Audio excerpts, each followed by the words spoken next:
Welcome friends. இன்றைக்கி நம்ம சாமை அரிசி வச்சு சூப்பரான ஒரு டிஃபன் செய்யலாங்க. சாமை அரிசி இட்லி, இது ஒரு வேரியண்ட்டாக இந்த டிஃபன் செய்திருந்தேன். வாங்க இப்போ இந்த சாமை அரிசி இட்லி எப்படி செய்யலான்னு பார்ப்போம்.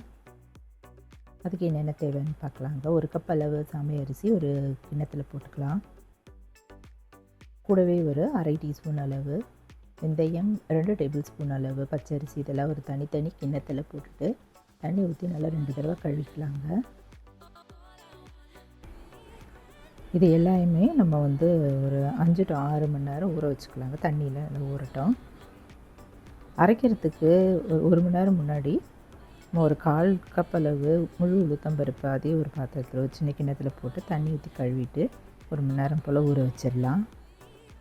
இப்போ இந்த உளுந்து எல்லாமே நல்லா ஊறிடுச்சு. முதல்ல உளுந்து நம்ம ஒரு மிக்ஸி ஜாரில் போட்டுட்டு கூடவே ஊற வச்சுருந்த வெந்தயமும் சேர்த்துட்டு தண்ணியோடு சேர்த்துக்கலாம். நல்லா நைஸாக அரைச்சிக்கலாங்க. இது ஒரு கிண்ணத்தில் வலிச்சு ஊற்றிட்டு அடுத்து நம்ம சாமை அரிசி ஊற வச்சுருந்த சாமை அரிசியை மிக்ஸி ஜாரில் போட்டு அரைச்சிக்கலாம். கூட ஊற வச்சுருந்த பச்சரிசியும் 2 டேபிள் ஸ்பூன் அளவு ஊற வச்சுருந்தாலும் அதையும் தண்ணியோடு சேர்த்துட்டு அரைச்சிக்கலாம். இது நைஸாக இல்லாமல் கொஞ்சம் குறந்தாங்க இருக்கும். இப்போ நம்ம அரைச்சி வச்சுருந்த இந்த உளுத்தம்பருப்பு மாவோட இந்த சாமை அரிசியையும் ஆட் பண்ணிவிட்டு ரெண்டுத்தையும் மிக்ஸ் பண்ணிக்கலாம். கொஞ்சமாக உப்பு ஒரு 1.5 டேபிள் ஸ்பூன் அளவு உப்பு சேர்த்துட்டு கரைச்சி மூடி வச்சுருவோம். இது நல்லா புளிக்கட்டும். மறுநாள் பார்ப்போம். 8 ஹவர்ஸ் நல்லா புளிக்க வச்சுருவோம். மறுநாள் பார்க்கலாம். இது நல்லா புளிச்சிச்சு. இப்போ கரண்டி நல்லா கலந்துட்டு இட்லி மாவு பதத்துக்கு கரைச்சிக்கலாம். தண்ணி தேவைப்பட்டதுன்னா ஒரு அரை கிளாஸ் ஊற்றிக்கலாங்க. கரைச்சி எடுத்து வச்சுருவோம்.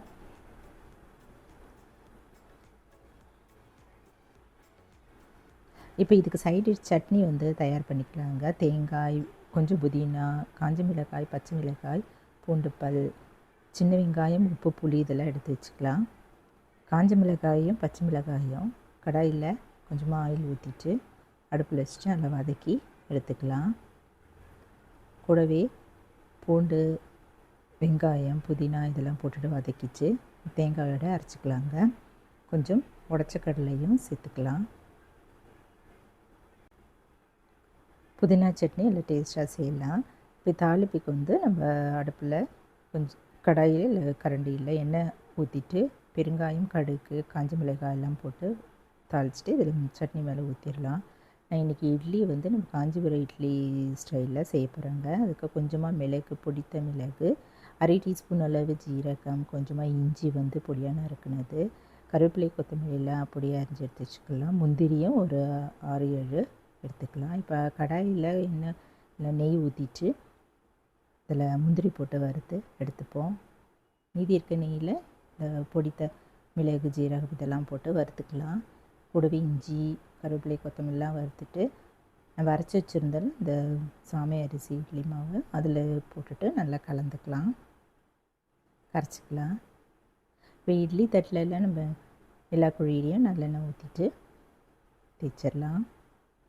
இதில் ஒவ்வொரு மிளகு நம்ம டெக்கரேஷனுக்காக போட்டுட்டு வறுத்து வச்சுருக்கிற முந்திரியும் ஒவ்வொன்றா அதில் குழியில் வச்சுருவோங்க. வச்சுட்டு கரைச்சி வச்சுருந்த மாவு ஒரு குழியிலையும் ஊற்றிடுவோம். எல்லா குழியிலையும் ஊற்றிட்ட பிறகு அடுப்பில் இட்லி பானையில் 1.5 டம்ளர் அளவு தண்ணி ஊற்றி கொதிக்க வச்சிடலாங்க. இந்த இட்லி ஸ்டாண்ட் அதில் வச்சுட்டு 10 to 15 நிமிஷம் மீடியம் ஃப்ளேமில் வேகட்டும். இப்போ இட்லி வெந்துருச்சான்னு செக் பண்ணுறதுக்கு நம்ம ஒரு ஃபோர்க் வச்சுட்டு குத்தி பார்க்கலாம். ப்ரெஸ் பண்ணி எடுத்தால் ஒட்டாமல் வருங்க. நல்லா வெந்துருச்சு. ஒட்டாமல் வந்ததுன்னா வெந்துருச்சுன்னு அர்த்தம். இதை இறக்கிட்டு நல்லா ஆறுனதும் ஸ்பூனில் இது போல் எடுத்துருவோம். சூப்பரான சத்தான ஊட்டச்சத்துக்கள் நிறைந்த சாமை அரிசி இட்லி தயாராகிடுச்சுங்க. இது நல்லா வெயிட் லாஸுக்கும் ரொம்ப ஹெல்ப்ஃபுல்லாக இருக்குது. இதை நான் அனுபவத்தில் கண்ட உண்மைங்க. நல்லா சாப்பிட்டதுமே நம்மளுக்கு நல்ல ஃபில்லிங்காக இருக்கும். வேறு எதுவும் சாப்பிட தோணாது. இதெல்லாம் டிஃப்ரெண்ட்டாக காஞ்சிபுரம் இட்லி மாதிரியே அருமையாக சூப்பராக இருந்தது. இது நம்ம டம்ளரில் கூட ஊற்றி செய்யலாம். நீங்களும் இதுக்குள்ள ஒரு முறை சாமை அரிசி சிறுதானியம் வச்சு சூப்பராக இது போல் டிஃபன் காலையில் ஹெல்த்தியாக செய்து கொடுங்க. அரிசிக்கு ஆல்டர்னேட்டிவாக நம்ம சிறுதானியத்தை இதை போலலாம் பயன்படுத்தி டிஃபன் போல் செய்யலாங்க. இந்த ரெசிபி ட்ரை பண்ணி பார்த்துட்டு எப்படி இருக்குன்னு சொல்லுங்கள். இந்த வீடியோ பிடிச்சதுன்னா என்னுடைய சேனலை சப்ஸ்கிரைப் பண்ணிக்கோங்க, லைக் பண்ணுங்கள், ஷேர் பண்ணுங்கள், கமெண்ட் பண்ணுங்கள். தேங்க்ஸ் ஃபார் வாட்சிங். நன்றி, வணக்கம்.